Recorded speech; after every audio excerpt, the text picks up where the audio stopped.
అమ్మా సుధా, వాగింది చాలు, ఆయన లోపలికి తీసుకెళ్ళు. కుదరదత్తయ్యా, బయటికే తీసుకెళ్తాను. వీల్లేదు, ఇది నీ అత్తగారి ఆజ్ఞ. చాలా వీలుంది, ఇది మీ కోడలి గారి కోరిక. పిచ్చి పిచ్చిగా వాగావంటే పళ్ళు రాలిపోతాయి.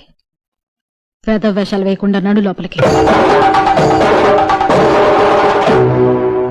ఏంటి తున్నపోతుల అడ్డంగా బలిసి తెగరెచ్చిపోతున్నావు?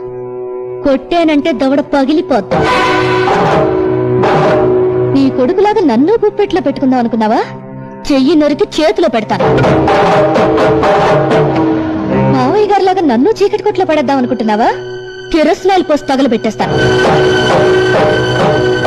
కళ్ళ పూలు, నుదుట బొట్టు, రంగురంగుల చీరలు, చేతికి గాజులు, ఈవేళ నీకు ఇవన్నీ ఉన్నాయంటే దానికి కారణం ఈయన, నీ ఆయన.